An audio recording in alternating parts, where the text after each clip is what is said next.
Hi everyone, welcome back to my channel. तो आज मैं इस वीडियो में रिस्क मैनेजमेंट से रिलेटेड जो क्वालिटी इंडिकेटर्स हैं, की परफॉर्मेंस इंडिकेटर्स हैं, उसके बारे में डिस्कस करने वाली हूँ, आप लोगों को बताने वाली हूँ। तो इसलिए वीडियो को स्किप मत कीजिए, एंड तक देखिएगा क्योंकि बहुत ही ज़्यादा इन्फॉर्मेटिव होने वाली है।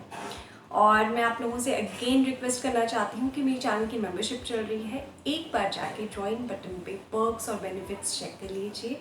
अगर आपको ठीक लगते हैं तो आप उसको ज्वाइन भी कर सकते हैं। तो चलिए टाइम ना वेस्ट करते हुए फटाफट से अपनी वीडियो शुरू करते हैं।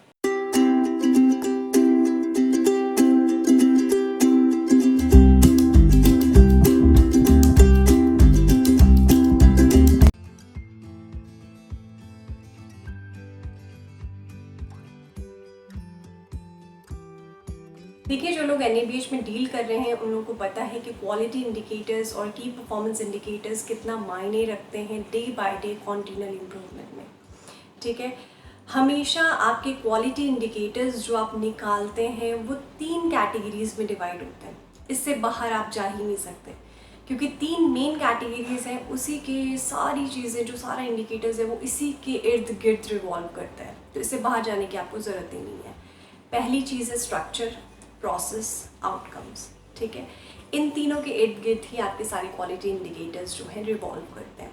अब ये इंडिकेटर्स जो हैं वो आगे फर्दर सब कैटेगरीज में डिवाइड हो जाते हैं, जो कि आज एक कैटेगरी में आपको बताऊंगी रिस्क मैनेजमेंट की।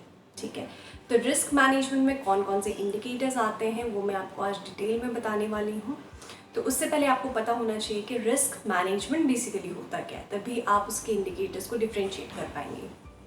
ठीक है, तो जिन लोगों को रिस्क मैनेजमेंट की डिफरेंट डेफिनेशंस आती हैं वो प्लीज़ मुझे कमेंट बॉक्स में कमेंट कीजिए और मुझे बताइए कि आप लोगों को और कौन कौन से डेफिनेशंस पता है। तो मैं आपको बहुत ही सिंपल लैंग्वेज में रिस्क मैनेजमेंट बता देती हूँ। किसी भी इंजरी के रिस्क को आइडेंटिफाई करना, इवैल्यूएट करना, एनालाइज करना with the help of administrative controls. ठीक है, अब ये एडमिनिस्ट्रेटिव कंट्रोल्स क्या हैं, उससे पहले मैं आपको डेफिनेशन का मतलब बता देती हूँ कि हॉस्पिटल्स में आपने कई जगह पे देखा होगा कि ब्रेक डाउन हो जाते हैं। ठीक है, चाहे वो आपकी डिसीजन मेकिंग हो या फिर कोई इक्विपमेंट हो या फिर किसी भी चीज़ से रिलेटेड आपके ब्रेक डाउन कहीं ना कहीं पे होते हैं। तो आप लोगों को पता होता है इससे रिलेटेड रिस्क क्या है। ठीक है, उस इंजरी से रिलेटेड जो रिस्क है उसको मिनिमाइज करना, उसको कंट्रोल करना।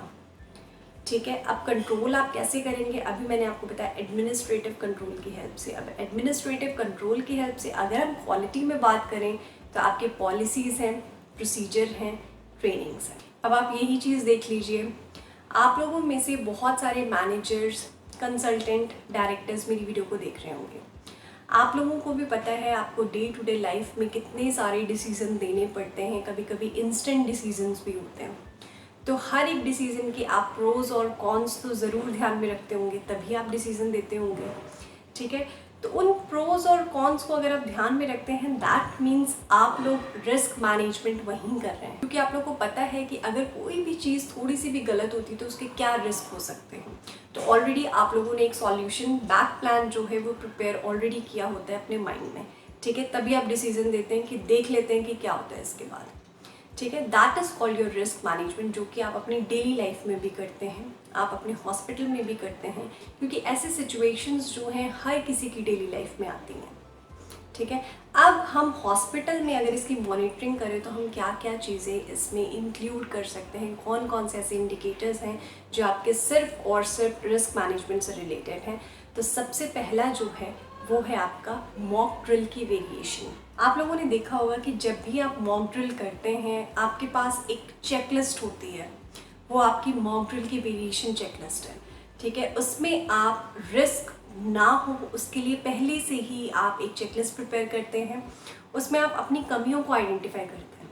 ठीक है, अब ये मॉक इसीलिए करवाई जाती है ताकि आप कमियां जो है पहले से ही आइडेंटिफाई कर लें, ताकि जब एक्चुअल सिनेरियो हो उस टाइम पे जो कमियां आपकी मॉक ड्रिल में आई थी उसको आप रिड्यूस कर लें और वो जो रिस्क है उनसे होने वाला वो आगे आपके एक्चुअल सिनेरियो में ना हो।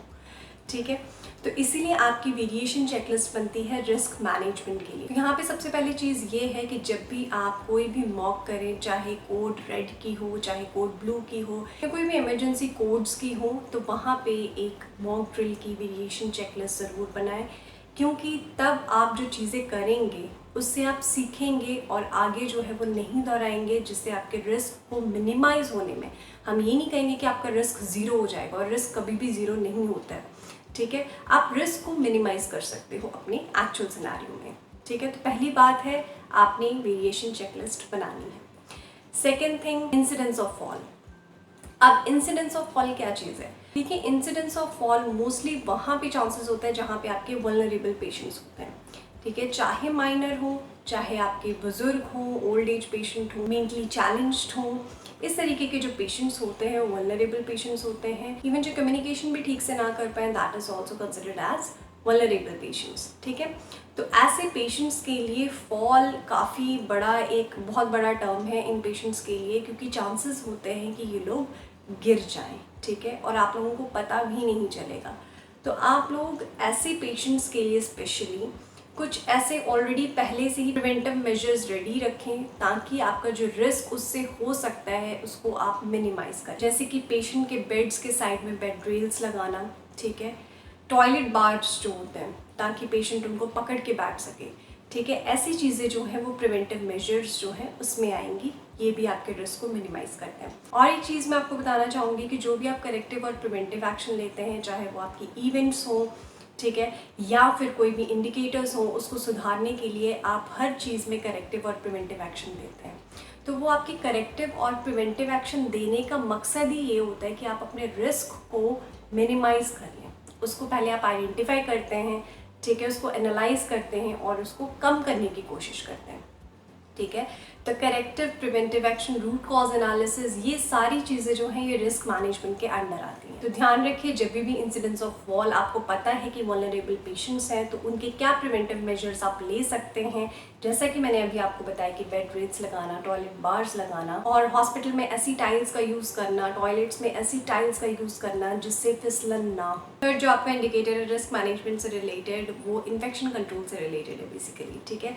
तो वो है incidence of bed source after admissions. इसके लिए भी आप करेक्टिव और प्रिवेंटिव एक्शंस लेते हैं, ठीक है। आप पेशेंट के बार बार जो है वो साइट्स को चेंज करते हैं, ठीक है। उसके लिए अगर काफ़ी ज़्यादा ग्रेड हो जाए बेड सोर का, तो उसमें आप पाउडर यूज़ करते हैं। यहाँ पे मैं उस पाउडर का नाम नहीं लूँगी, बट मैं इतना बता देती हूँ कि पाउडर यूज़ करते हैं, ठीक है। मीन्स उसके रिस्क को कंट्रोल करने के लिए आप करेक्टिव और प्रिवेंटिव एक्शंस लेते हैं। तो ये भी आपके एक रिस्क मैनेजमेंट का एक पार्ट है, ठीक है।